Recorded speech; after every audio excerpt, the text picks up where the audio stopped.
This is the ZNS Network, providing radio and high-definition television services for the entire Bahamas. ZNS Network is operated by the Broadcasting Corporation of the Bahamas. It is located at Harcourt Rusty Bethel Drive, Centerville, Nassau. Our programming is designed to inform, educate, and entertain. We invite you to join us. The following is the preamble of the Constitution of the Bahamas, which was made on June 20th, 1973, and came into operation July 10th, 1973. Whereas 481 years ago, the rediscovery of this family of islands, rocks and keys, heralded the rebirth of the New World. And whereas the people of this family of islands, recognizing that the preservation of their freedom will be guaranteed by a national commitment to self-discipline, industry, loyalty, unity, and an abiding respect for Christian values and the rule of law. Now, know we therefore, we the inheritors of and successors to this family of islands, recognizing the supremacy of God and believing in the fundamental rights and freedoms of the individual, do hereby proclaim in solemn praise the establishment of a free and democratic sovereign nation, founded on spiritual values, and in which no man, woman, or child shall ever be slave or bondsman to anyone, or their labor exploited, or their lives frustrated by deprivation, and do hereby provide by these articles for the indivisible unity and creation under God of the Commonwealth of the Bahamas.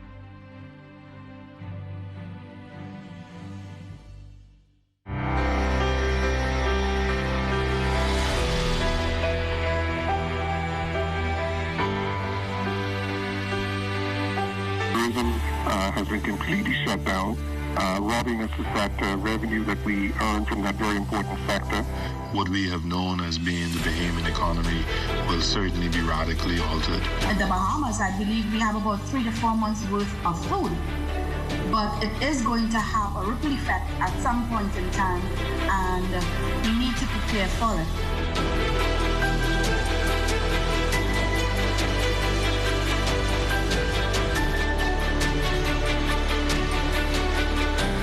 Confirmed COVID cases climb, giving rise to a daunting prospect for the local economy. Good morning, everyone. I'm Akush Lapinder, and this is your morning edition. We've now surpassed 50 in terms of the confirmed COVID cases after another 4 people tested positive. In terms of demographics, 7 in Grand Bahama, 44 now in New Providence, and 1 each in Cat Key and Bimini. A look at the age of the latest grouping puts case 50 as a 38-year-old, case 51 a 48-year-old, case 52 a 33-year-old, and case 53 another 38-year-old. All females, all New Providence residents, 2 of them in hospital, the other 2 in self-isolation.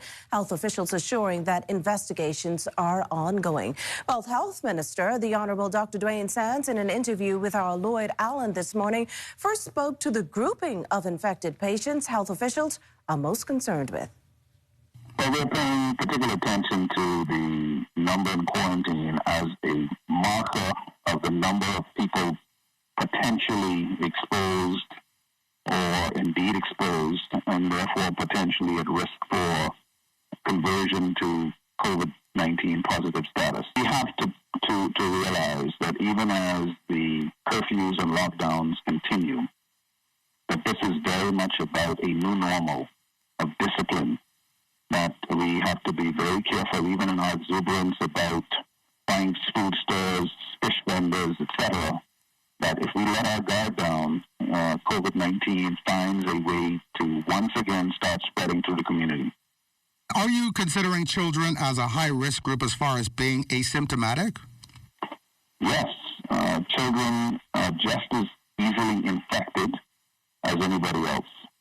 But because they tend to have milder symptoms, they can go and infect their grandparents and their parents. So do not believe for 1 second that because they're not sick, that they're not infected. Are any quarantine cases in the Out Islands, and are there unique circumstances there? Yes, bear in mind that we've identified cases in Cat Key and Bimini proper and Grand Bahama. Now, Grand Bahama, depending on the time of day, doesn't like to consider itself a family island, but it indeed is. And yes, there are persons who have been quarantined in North Eleuthera, in Spanish Wells, in Harbor Island, in Abaco. So this virus does not and did not discriminate. Also, a 100-plus-year-old yesterday reported to have recovered from COVID-19 in England. What do elderly people need to know about facing and possibly fighting COVID-19? I think the basic assumption ought to be is this is nothing to fool with. And we need to deliberately and methodically protect our elderly population. Elderly, depending on how you define it, 60, 70, 80. But the older you get, the more likely you are to die of a COVID infection. And while there are always outliers, we should not assume that anybody above 60 or certainly 70 is likely to fare well with this virus. And so do not expose your parents or grandparents needlessly. Make sure that they are eating well. Make sure that that there's no traffic of unknown persons coming into the home, delivering things, or just trying to say hello. Now, for a further update on COVID-19 numbers and where things stand, tune into the ZNS Network at 5 p.m. for a live health press conference. While COVID-19 has a far-reaching global impact as the virus has undoubtedly affected the gains the world has made. Deputy Prime Minister and Minister of Finance, the Honorable Peter Turnquist, telling us that while the crisis is historic for the global community, every country is trying to provide for its citizens as best as possible. And this in the face of the Bahamas' #1 sector taking a serious blow. Tourism has been completely shut down, robbing us of that revenue that we earn from that very important sector. And we also have this shutdown and curfew in the domestic economy that is further exacerbating the economic hardship on ordinary Bahamians as well as business owners. Turnquist says the government is trying to plan for recovery once out of the COVID-19 crisis, and all while providing for Bahamians who are now in need. We're in discussions now with all of our stakeholders to see where they are, what the challenges may be for them as we look towards reopening the economy, what stimulus they may need in order to get them up and going as quickly as possible. We're looking at the kinds of projects that the government can initiate that will help to absorb some of the labor capacity that is out there. Well, Fidelity's Chief Financial Officer, Gowan Bowe, also weighing in on the sharp contraction in the global economy, which he too warns will have a drastic impact locally. In simple terms, he says, what we have long known as the Bahamian economy will be radically altered. We are going to have to prepare ourselves for what I would say, tightening our belts, not as a cliche, but understanding that ultimately some of the luxuries, some of the comforts that we had afforded ourselves because of the prosperity in the nation may have to be foregone.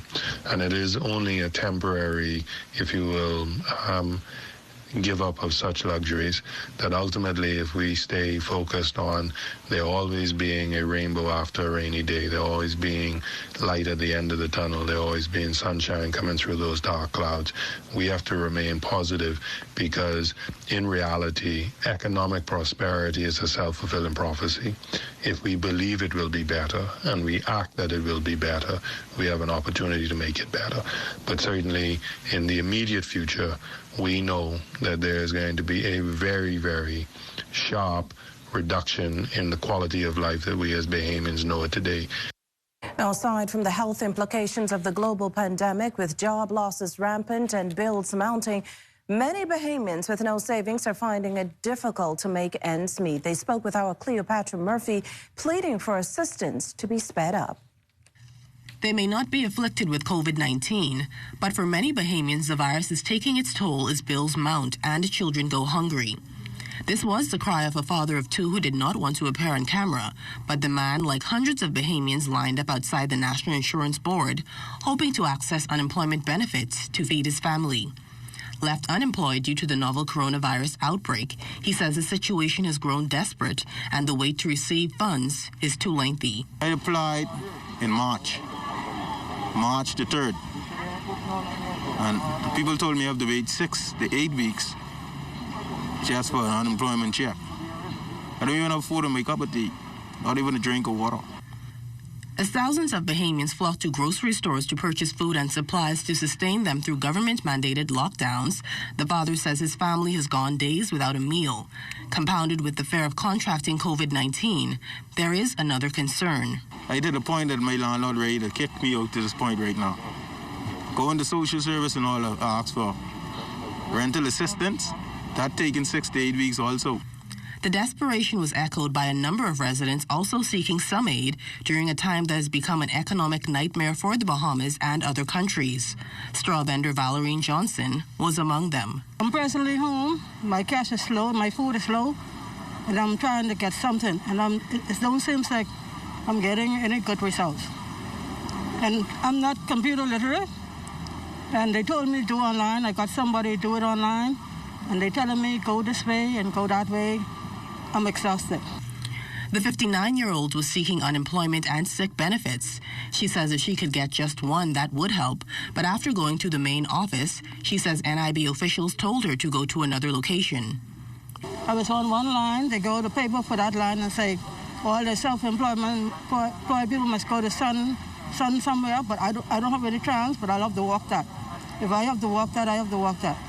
Another straw vendor, also falling on hard times during the pandemic, says she was giving the same message.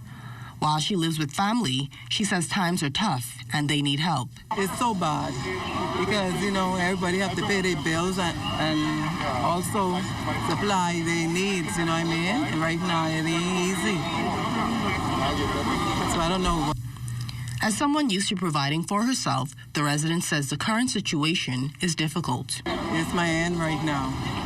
It's very bad, and you know what I mean? So I don't know what the outcome's going to be. All you have to do is just pray, that's all you could say. While residents in dire need say relief is not coming fast enough, Minister with responsibility for the National Insurance Board, the Honorable Brenzel Rolle, says he understands, but due to the circumstances, he is satisfied with the pace NIB is operating. This process was just announced to us less than 2 weeks, and we have made those payments to individuals in the major hotel companies. I know we're having some slight issues with persons in smaller companies because their process is a little bit slower because some of them are not up to date totally. In some acknowledgement that residents may be falling through the cracks during the COVID-19 pandemic, Prime Minister, the Most Honorable Dr. Hubert Minnis, announced on Monday the pending formation of a food security task force to facilitate access to food for those at risk for food insecurity. The effort that involves hotel properties and NGOs would supplement assistance from NIB and the Ministry of Social Services and has already begun, with plans to make it more targeted. Through their combined efforts, fresh produce, cooked meals, grocery packets, and other food supplies have been delivered directly to those in need in Abaco, Grand Bahama, Eleuthera, and New Providence. The Prime Minister also announced plans for a soon-to-be-unveiled rental assistance program, but until the help manifests, residents reeling from the economic downside of the novel coronavirus wait. Cleopatra Murphy, ZNS Network News. Meantime, a family over in Grand Bahama stranded in the United States due to COVID-19's making a strong appeal to the government to open the borders for its citizens to come home. With limited funds and no income, they say the situation has now become dire. With the story, we go now to a report from Shashina Roll-Farquharson. Supposed to be a 3-day trip for the Bannister family of 5 has now turned into 3 weeks, with no return of coming home in sight. Ricardo Bannister says his family traveled aboard Valeria to collect his son, who went to the United States for a short stint after receiving structural damage post-Hurricane Dorian. But when it was time to come home, he was informed by the ship that they could no longer accept passengers due to the closing of the country's borders. Gave me the assurity that they'll be coming back, but so I had to take the chance, I guess, to do so, but I guess the chance was too slim. Weeks later, he says his family is in a very scary situation. While they have received some assistance from the Bahamas Consulate Office, his fear is that they will soon become financially strapped in a foreign country. I would more likely say that we will be running out of money shortly. Let's put it like that. Because, you still got to be able to eat and have a vehicle to get around. I would say the only benefit we have right now is because we're in an apartment where my daughter stays, because we got an apartment for her to do her college. And right now we're in the apartment now. Yeah, she have other roommates. And with 3 kids back home in Grand Bahama, he says they tried every option to return, including organizing a charter flight. However, they are still not allowed to come back into the country. At this point, he's making an appeal to the government for his family and all others who are stuck abroad. In the U.S., I understand they are taking back they're taking back their people in. Let's put it like that. They're citizens from different countries to get them safe in their country. So I feel that, since there's so many people over there, it would be possible to make that choice. And if they have to put us in a big room, then have us, and have us not sitting there until they feel that it's safe for us to get out, then so be it. Shashina Wolf-Farquharson. Well, coming up, meeting the agricultural and food demands in the region when the morning edition returns.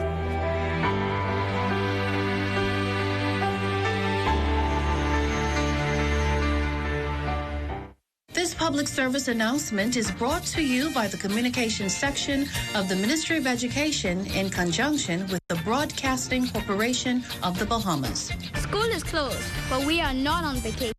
Remember to stay at home to avoid the spread of COVID-19. Social distancing is very important. Remember, it's safer and smarter. This public service announcement was brought to you by the Communications section of the Ministry of Education in conjunction with the Broadcasting Corporation of the Bahamas. As an artist, I travel all over the world and I find inspiration all around me.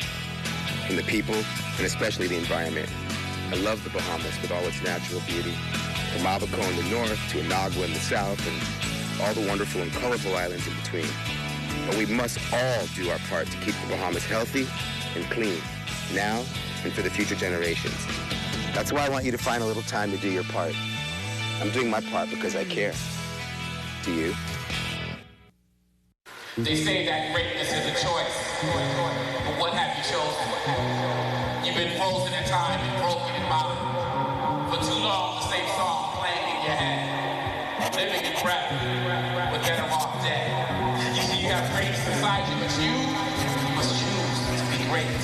Blaze the path of excellence, leave fear in your way. All you need is already inside you. You just must believe in yourself. Roll towards your greatness. Discover true love.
call for Caribbean countries to work together even more closely, especially in the areas of food security and the reopening of the economy. Behind the appeal, Prime Minister, the Most Honorable Dr. Hubert Minnis, who said as much during the most recent meeting CARICOM heads held amid COVID-19.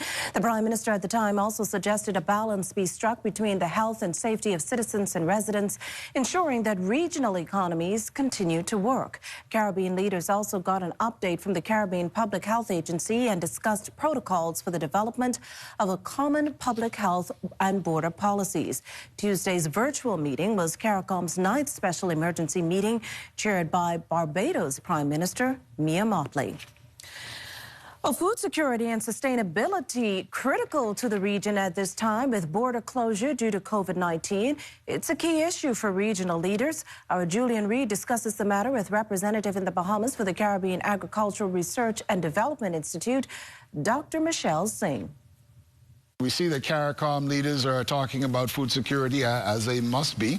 How big a threat is the COVID-19 impact on our food security and access to food, really? Well, CARICOM has anticipated some fallout in terms of food supply, especially as major food-producing countries have now shut their doors to exports. So a lot of countries have food in stock. In the Bahamas, I believe we have about 3 to 4 months worth of food. But it is going to have a ripple effect at some point in time, and we need to prepare for it. It was that important that CARICOM prepared a COVID-19 agri-food response and mitigation strategy, which of course Prime Minister Minnis alluded to in his speech on Sunday. So what I have in my hand are some results from an FAO, a Food and Agriculture COVID-19 Food Impact Survey. And I just want to share some of the results with you. And this was based on data that was collected in each country. So it's a collective response by individuals, not governments, but individuals, on how they have been managing to access food and their challenges. As a matter of fact, 20% of the people who did the survey indicated that they are eating less preferred foods. What does that mean? It means that people are now looking at alternatives or substitutes to make meals that they would have otherwise not used. 16% of the persons skipped meals, and 1% of the people went an entire day without eating a meal. Wow, well, that's not good news at all. Do you think, though, that how can countries in the region come together a little bit more to help each other out, though, in this way? Right. So a number of strategies have been proposed, both at the regional level and they've also made recommendations at the national level. At the regional level, they've called for the formation of that National Food Emergency Task Force that the PM alluded to, with key players and subject matter specialists. And in the Bahamas, I believe that is well underway in being formed. And I'm very happy to see that the focus is on the agri-food sector, and the Ministry of Agriculture obviously has a very, very important role to play in that. So they've advocated for that formation, as well as for consideration to regional trade. A lot of Caribbean countries are heavily dependent on American imports. In fact, it's directly reflected in the incidence of non-communicable diseases. So what we are trying to do is get countries to identify what are their major food basket items. And this is across the region. It's going to be different for every single country in the region. Identify your major food basket items. Identify those items that can be grown locally, and based on consumption, target those items to be produced locally. As in the case of the Bahamas, as far as I'm concerned, 2 of your major consumptions are rice and chicken. Rice may not be able to be grown here in the Bahamas. In fact, we don't have a history of rice production, but you have had a history of poultry production, and table eggs. So form your task forces, identify your food basket items, but also encouraging member states to look at their trade policies as it relates to regional trade. So really, at the end of the day, this could really strengthen our agricultural industries, couldn't it? Definitely. It is going to shine some light on regional sustainability. Could it also lead to us adopting, well, healthier lifestyles and healthier attitudes toward eating? It will have to. A lot of the countries, in fact, most of the Caribbean has grown accustomed to having a large distance from their food. And I say that to say, many of us eat highly processed foods. What this is going to cause us to do now is eat foods closer to its production point, which means we'll be having access to healthier, more nutritious food options. This fair in Abaco could be a bit bustling as those residents not only grapple with COVID-19 challenges, but they're also attempting to recover from Hurricane Dorian. Administrator Therese Boodle-Lang shares with us the ongoing activities there this week and the days ahead. We expect for people to move around to access food supply in accordance with the emergency order. We know that in Abaco, construction, repair, and recovery is allowed to continue during the curfew period. We know that a number of persons, they wanted to make sure that they were in adherence to the law, so they've been calling us, clearing up matters, what they're allowed to do and what they're not allowed. So they're aware that going forward on the weekend there will be lockdown, so it allows people to prepare for the weekend so that they're not still moving around. And so we know that even during the weekend, as I noted, persons will need fuel supply and may need water supplies, those who don't have running water to their homes consistently. But those are issues we are quite aware of. And we've been working with the police to work with the communities and know what communities are impacted by these issues. And so we just want Abaconians to adhere to the rules and to make sure that we keep Abaco safe. Up next, we'll tell you how a local pastor is reaching out to the community during COVID-19. You're watching The Morning Edition. Stay with us.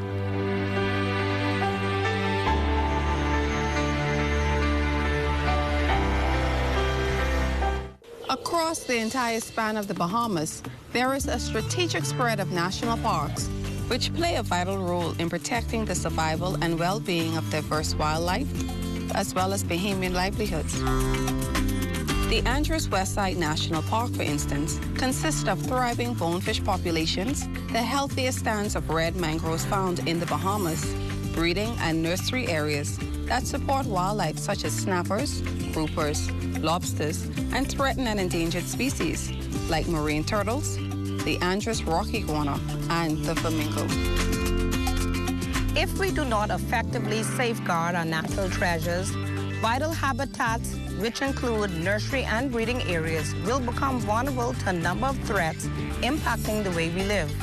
We must remember to do our part to maintain the integrity of the natural environment. Remember, if we take care of nature, nature will take care of us. The Ministry of Health wishes to advise members of the public that prevention is key during this flu season.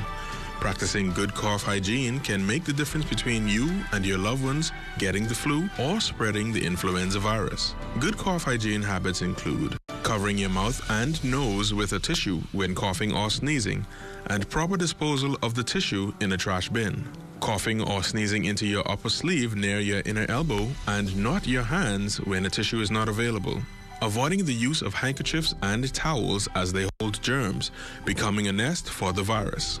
And frequently washing your hands with soap and water, which is listed as one of the most important steps you can take to avoid getting sick and passing the virus on to others. If you have any questions about how to practice good cough hygiene to avoid catching or spreading the flu, contact your nearest community clinic or the Health Education Division at the Ministry of Health. This message is brought to you by the Ministry of Health in partnership with the Public Hospitals Authority.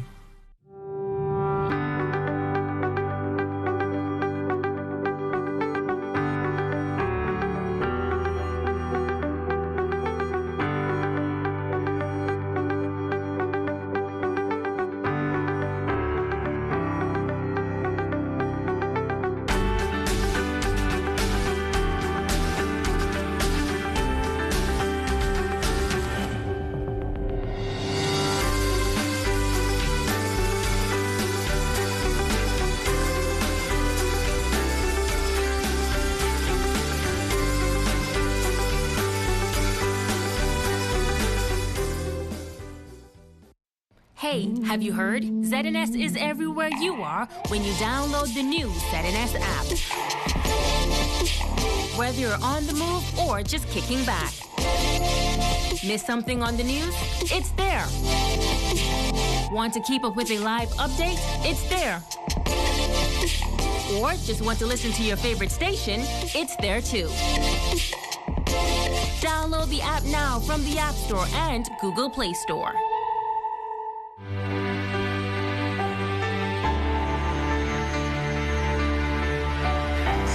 Well, many organizations are reaching out to assist those in need of food in our community. Charles Fisher shares with us the efforts being made by the ever-popular and charismatic Bishop Lawrence Rowe.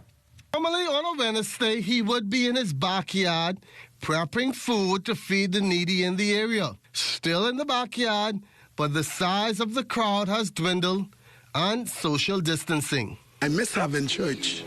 I miss interacting with the people. I miss talking with them.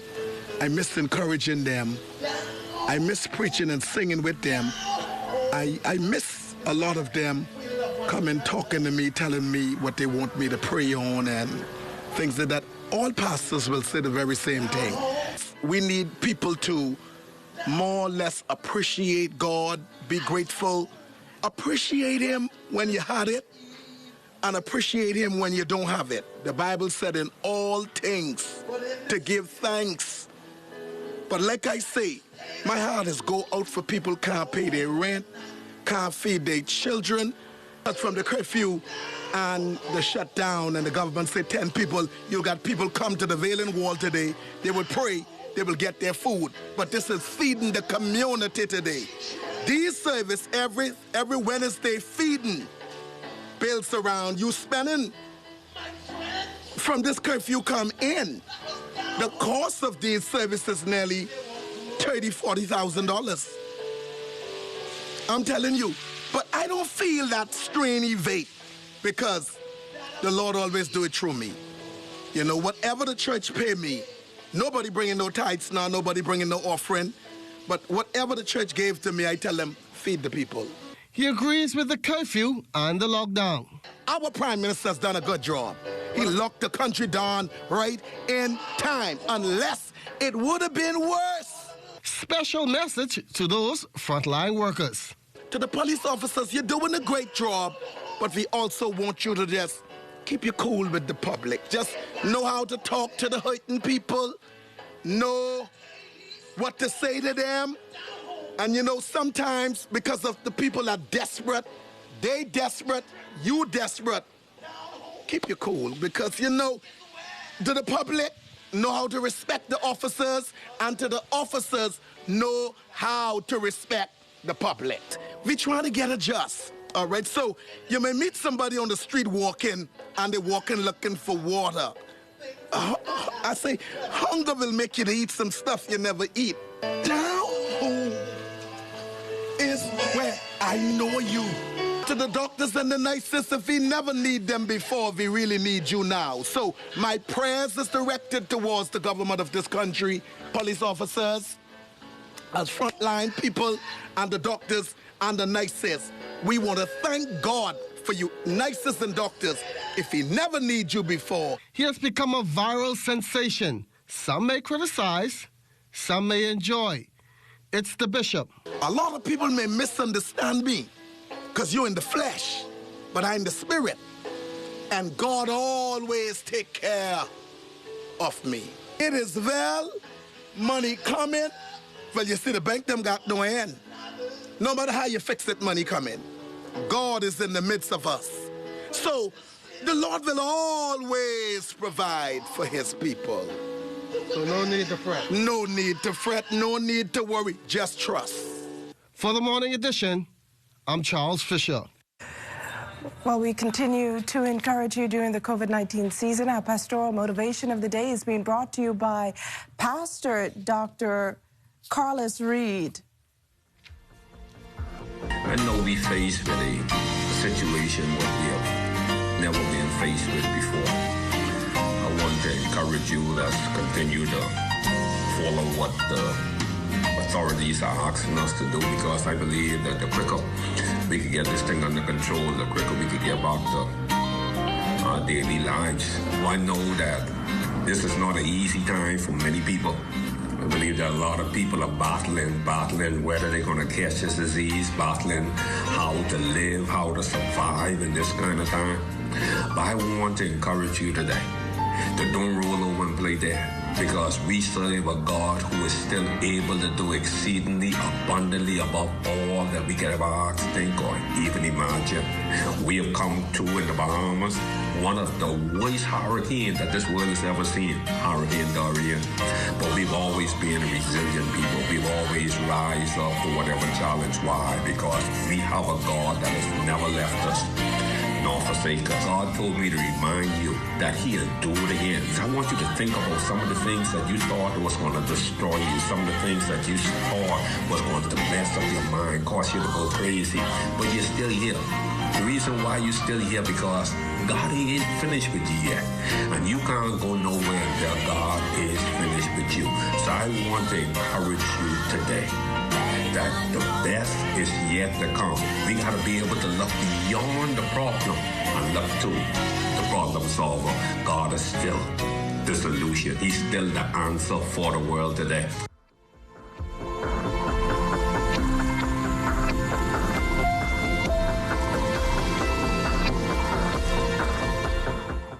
Welcome to Sunshine Auto, your hottest place on the planet for rims, tints, tires, and auto sales. We are your auto superstore for rims, Lexani, Azaras, Trueform, Western, Lux, Fuel, Track Lights, Tough, Rough Racing, Velocity, Mud, All-Terrain, and low-profile tires. Cars, homes, and commercial window tinting. At Sunshine Auto, we put God first and customer is king.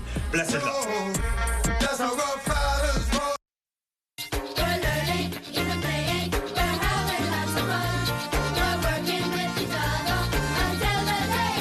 Whether your child attends a government school, homeschool, or private institution, the Ministry of Education's Special Services Department is available to assist with helping our students.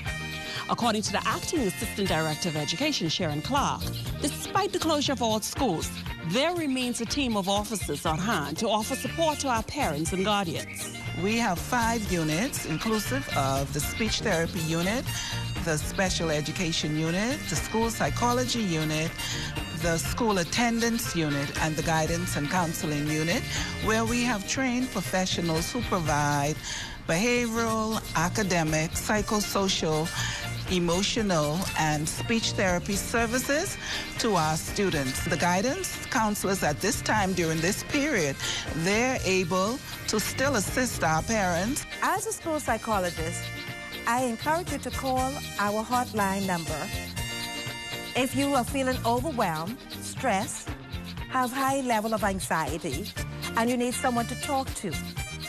Emotional wellness is important during this time when you are locked down. So some of the coping skills that you can utilize are establishing a routine, deal with personal things first, academic and also behavioral. Come up with DIY activities, easy fun things that you could actually do at home with your children. So in order to maintain the skills taught at school, you have to review by keeping it simple.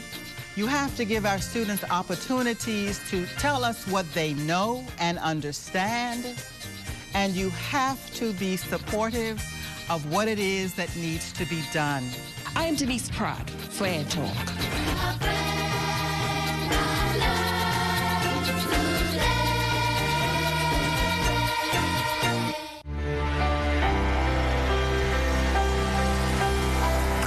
Well, Lloyd Allen is in the Rawson Square area with our Thursday traffic commute. The traffic report is sponsored by Bahamas First. First in insurance. Today, tomorrow.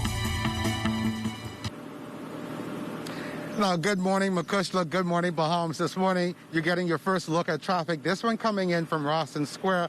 Now, if you can see right behind me, we're just a few feet away from the bust of our late Samila Butler, who was a former Governor General of an independent Bahamas, and it's by no surprise that we selected this location this morning. Just a side note here, he was born in 1906, which means he would have been about 12 years old. During the Spanish flu, he later grew up to become a future Minister of Health, Minister of Welfare, Minister of Agriculture and Fisheries, and a ideal person to lead during a pandemic. And of course, our health officials are doing a phenomenal job. Of course, as you've seen from our drone shot as well, downtown is not as busy as it used to be, or even during regular time.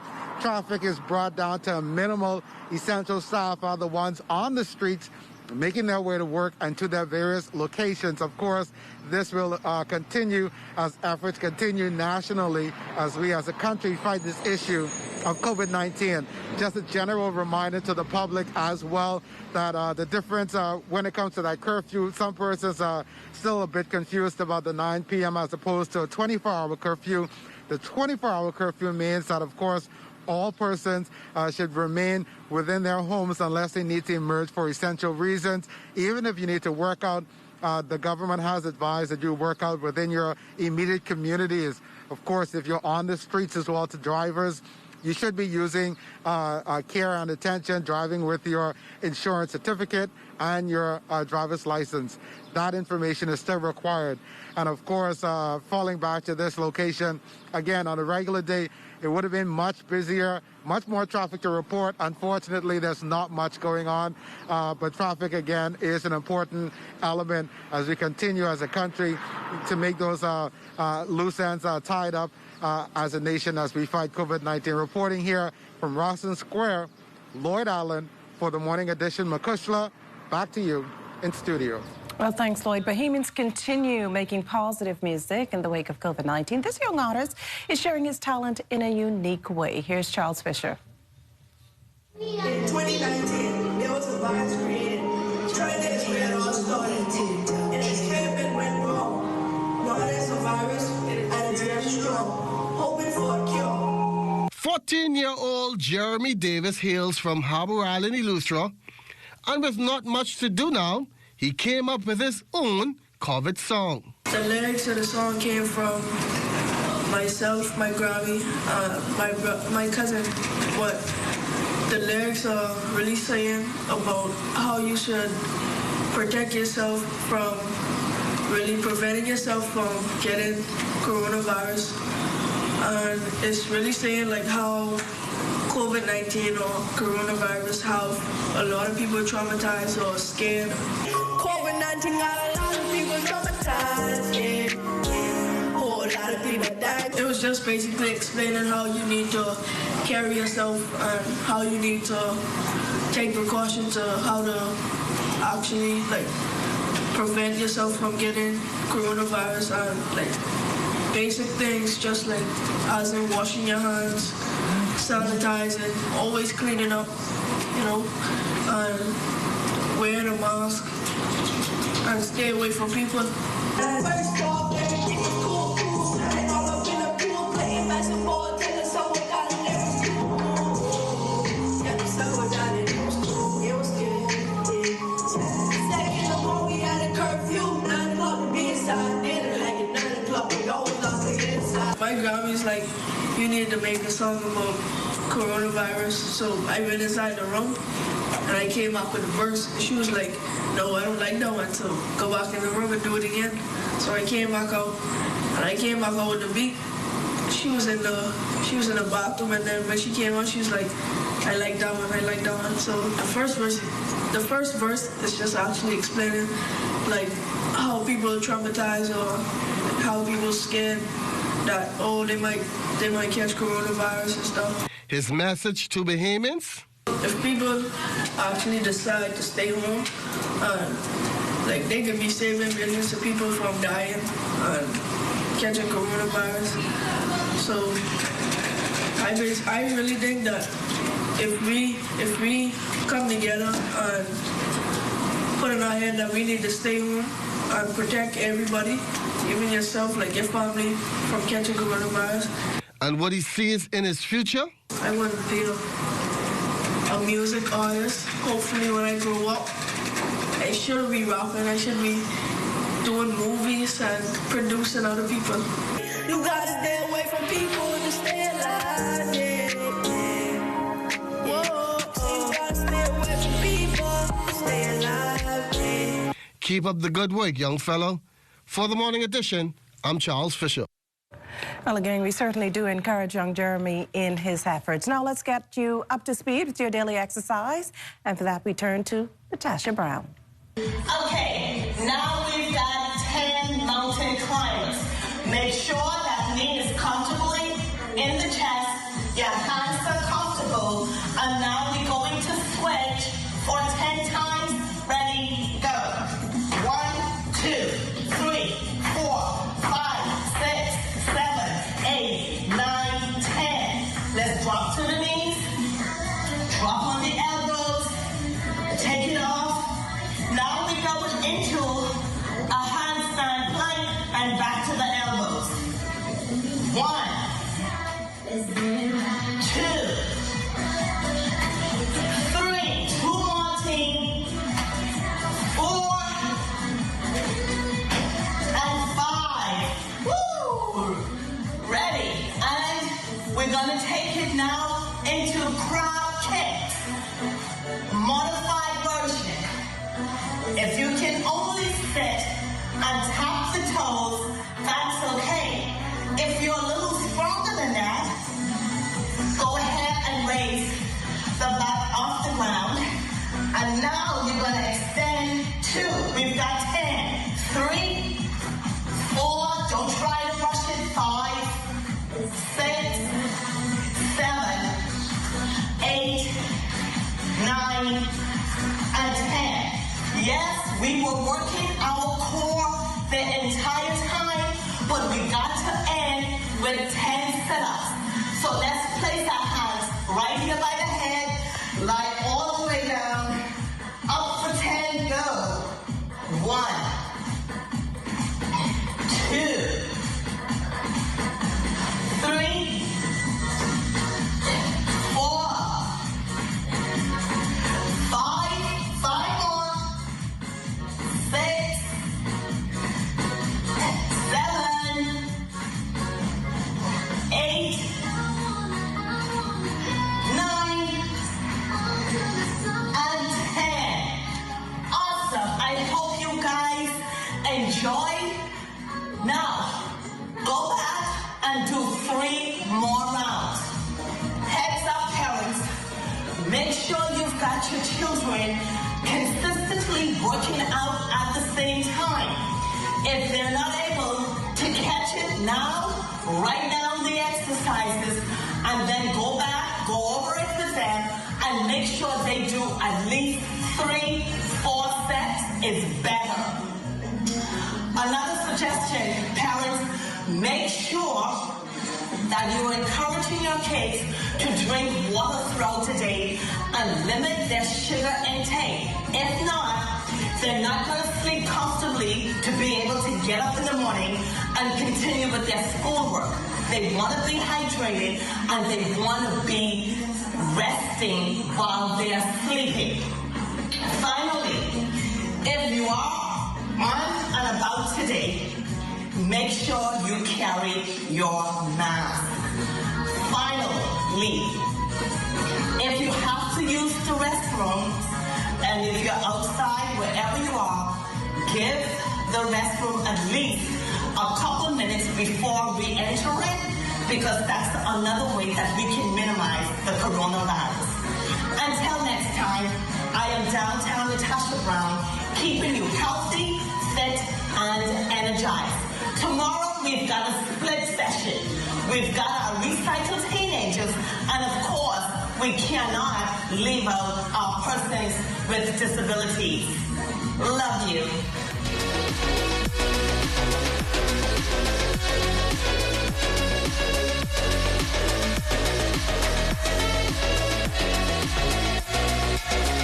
The ZNS community page now has its own home on Channel 230. Be sure to tune into this channel to see informative notices, funeral announcements, birthday greetings, and much, much more. So watch the ZNS community channel today on Cable 230.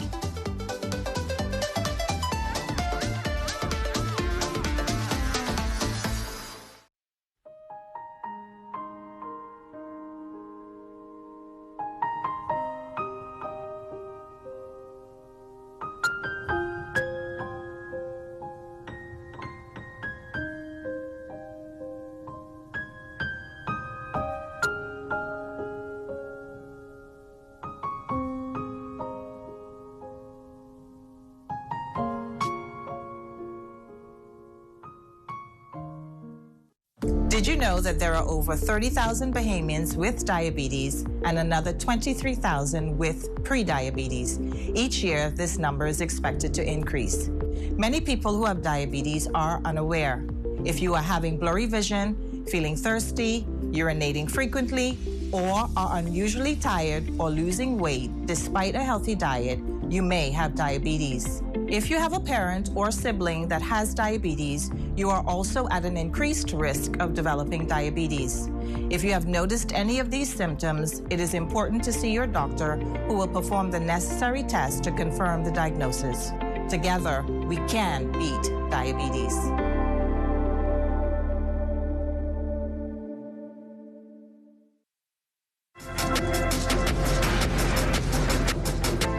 Well, it is time for our morning forecast, but we'll get you started with current conditions outside of our studios. We're under partly sunny skies, the temperature at 79 degrees, a relative humidity 83%. The winds are out of the south at 9 miles per hour. The barometric pressure 1,017.0 millibars. That's 30.03 inches, and the pressure is rising. Temperatures around the islands this morning: 79 degrees in Marsh Harbor, Greenville Key 79, Freeport, Grand Bahama 79 degrees, the Berry Island 79 as well. A little warmer in Allenstown, Bimini at 80 degrees, 78 in Harbor Island, Roxanne, Eleuthera 78, 77 in Otterstown, Cat Island, Stanley Key 79, Kemps, Bay South Andros, Fresh Creek, Central Andros also 79 degrees. In San Salvador, 77, 77 in Rumkey. If I can back out here, Georgetown, Exuma at 79 degrees, 78 in Ragged Island, Clarence Sound, Long Island, Crooked Island, Betsy Bay, and Acklands. Mattytown in Agua, 79, and the Turks and Caicos Islands also reporting 79 degrees. Your boating forecast for today: the wind south to southwest at 10 to 15 knots. Now, this is ahead of a weak cold front, which is heading our way. We'll tell you about it in just a minute. But the seas, they're going to be around 2 to 4 feet over the ocean.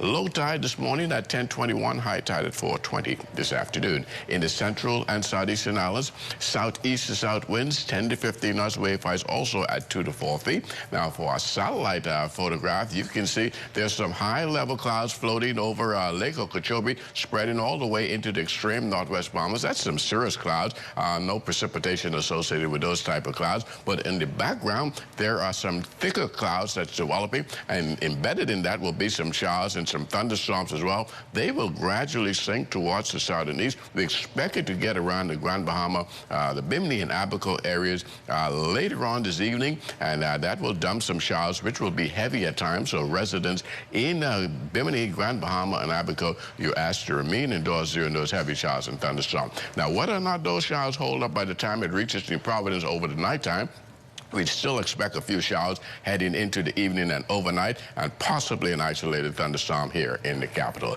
South of that, into the central and southeastern islands, that high pressure will remain in control, slowly backing off towards the east in order to accommodate the arrival of this front system over the next day and a half. Our forecast for today calls for mostly sunny, warm conditions with late clouds developing as that front boundary gets a little closer. High temperature getting up to 85 degrees. And your temperature profiling today, well, we're getting you started right now. We're just around about the 75-degree mark. Should be up to about 76 within another half hour or so. And that will gradually start climbing into the 80s. We will reach about 84, 85 degrees around 3 o'clock this afternoon. Temperatures plateau out, and then they start going downhill as of about 5 o'clock this afternoon. And then tonight, we're looking at mostly cloudy, a couple of showers. Again, isolated thunderstorm quite possible as that frontal boundary continues to move towards the south and east. Low temperature tonight getting down to 75 degrees. The extended weather forecast over the next 7 days, once we get you past that front. In the morning on Friday, a couple of showers lingering around. Things will dry out a bit in the afternoon, and that will continue right through the weekend with lots of sunshine, but somewhat humid conditions as those winds will rotate clockwise quite rapidly. Instead of blowing out of the northwest, they will be out of the southeast on Saturday and Sunday. Temperatures warming up to 86 degrees, peaking at about 89 degrees on Monday. That's summer-like temperatures, close to 90 degrees, and when you kick the heat index in that, we're looking at about 97 degrees. So very hot conditions developing as we head into the early part of next week. Patricia? Well, thanks, Basil. There you have it, more hot weather up there for us. Let's now take this time to tune in to those home videos you've been sending us, and we're featuring the Taylor family this morning. He's got the whole world in his hands. He's got the whole world in his hands. He's got the whole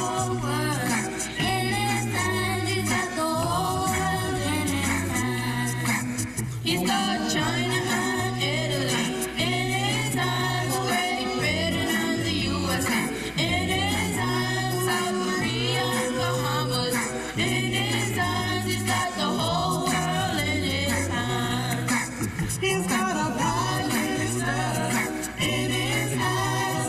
Dr. Hubert Minnis in his hands. The Taylor Road families in his hands. He's got the whole world in his hands. He's got He that dwelleth in the secret place of the Most High shall abide under the shadow of the Almighty. 1,000 shall fall at thy side, and 10,000 at thy right hand, but it shall not come nigh thee. There shall no evil befall thee, neither shall any plague come nigh thy dwelling.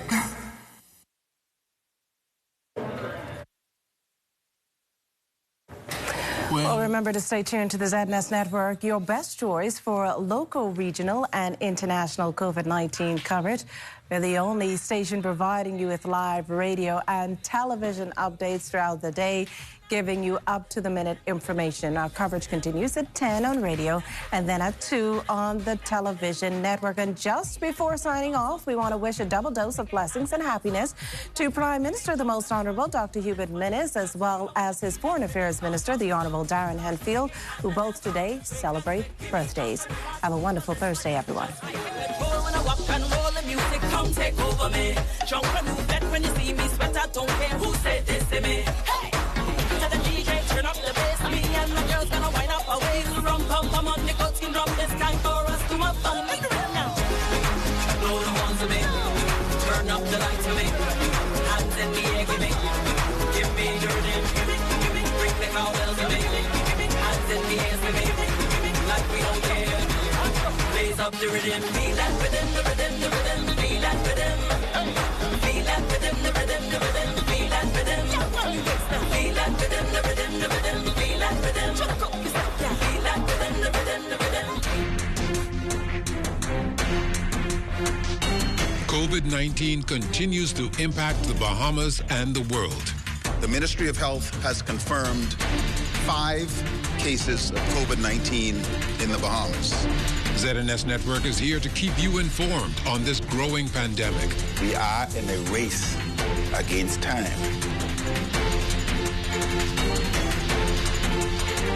With team coverage, hourly updates, news, and special reports with information that is important to you.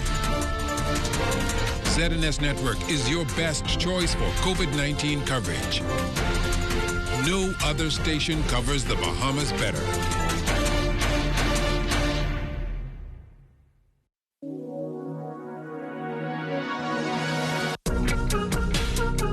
Let's stay COVID-free. Remember the 3 S's. Sanitize, social distance, and stay inside.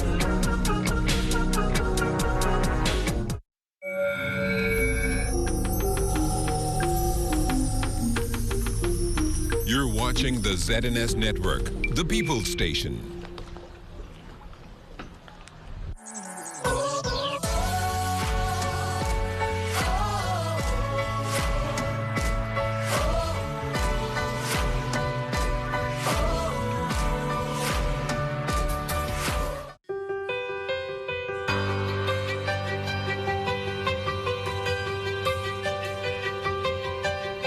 Hi, everybody, and welcome back to Daring Faith. Did you know that God put you on this earth for a reason? That His plan and His purpose for your life is unique to you, and that His plan is far greater than anything you could possibly imagine. Now, our memory verse this week is all about stretching your imagination to get God's dream for your life. Not your dream, but God's dream. Let's read it aloud together. It's on the screen. The Bible says in 1 Corinthians 2:9, read it with me. No eye has seen, no ear has heard, and no mind has imagined what God has prepared for those who love Him. What an incredible verse. You cannot even imagine what God has prepared for you when you love Him. Now remember, always memorize the address of a Bible verse. So let's read it again and say where it's found in the scripture. Read it aloud with me. No eye has seen, no ear has heard, and no mind has imagined what God has prepared for those who love Him. 1 Corinthians 2:9. Now think about this. God's dream for your life is mind-boggling. You can't even imagine what God could do with your life if it was totally, completely, and irrevocably given to Him. The Bible says this, with God's power working in us, God can do much, much more than anything we can ask or imagine. Notice there's that word again, more than we can imagine. So let me ask you, what are you asking for? What are you imagining? Are your dreams limiting what God can do in your life? In other words, is your dream for your life big enough for God? Let me say that again. Is the dream you have for your life big enough for God? Are you pursuing your dream for your life? Or are you pursuing God's dream for your life? I guarantee you God's will be bigger. How do you know if I have God's dream? Well, you'll know it because it will be absolutely impossible to accomplish without God's divine intervention. You know it's God's dream because it's going to stretch your faith farther than it's ever been stretched before. You know, years ago when our little congregation announced that we were going to try to buy 120 acres of prime Orange County real estate in Southern California, other people tried to crush that dream. They said, "Are you kidding me? Who do you people think you are? You're just a little tiny church and you're going after millions and millions of dollars of land. Who do you think you are?" But that was the wrong question. The question is not, who do you think you are? The question is, who do you think God is? You should let the size of your God determine the size of your dream.